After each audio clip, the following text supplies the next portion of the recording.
नमस्कार, मैं रेणु कुमारी, आप देख रहे हैं पब्लिक एशिया न्यूज चैनल। क्या चुनाव परिणाम आने के बाद हिंसा होने की आशंका है? भारी संख्या में आखिरकार विपक्षी दलों ने अपने समर्थकों को मतगणना केंद्र पर इकट्ठा होने के लिए क्यों कहा है? चलिए आपको बताते हैं।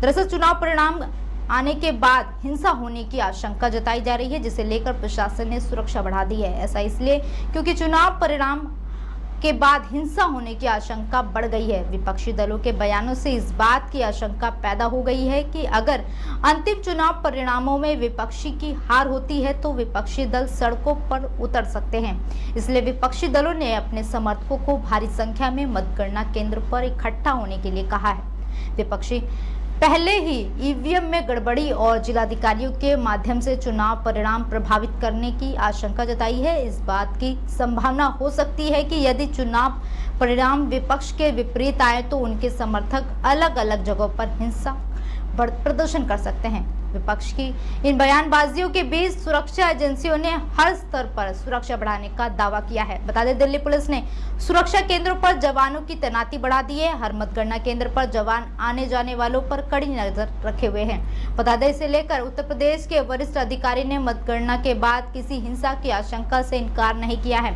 इसे देखते हुए उत्तर प्रदेश के सभी मतगणना केंद्रों पर अतिरिक्त सुरक्षा बल तैनात किए गए हैं। किसी हिंसा की आशंका को समाप्त करने के लिए अलग अलग क्षेत्रों से असामाजिक तत्वों को हिरासत में लिया गया है। इसका जीता जागता उदाहरण पश्चिम बंगाल है। पश्चिम बंगाल अपनी चुनावी हिंसा को लेकर कुख्यात रहा है। इस बार भी पश्चिम बंगाल में सबसे ज्यादा चुनावी हिंसा देखने को मिली थी। इसे देखते हुए चुनाव आयोग ने मतगणना के समाप्त होने के बाद भी पश्चिम बंगाल में अगले 15 दिनों तक के लिए सुरक्षा सुनिश्चित करने के आदेश दिए हैं। राज्य में अर्धसैनिक बलों के जवान अलग अलग क्षेत्रों में 19 जून तक तैनात रहेंगे। वहीं बात की जाए बिहार की, तो बिहार में पप्पू यादव जैसे कुछ नेताओं ने लोकतंत्र को बचाने के लिए अंतिम लड़ाई लड़ने जैसे शब्दों का उपयोग किया है और अपने समर्थकों से मतगणना केंद्रों पर लोकतंत्र को बचाने के लिए वहां मौजूद रहने के लिए कहा है। माना जा रहा है कि इस तरह के बयानों से उनके समर्थक उपद्रव करने की ओर बढ़ सकते हैं। इसे देखते हुए बिहार में भी सुरक्षा कड़ी कर दी गई है।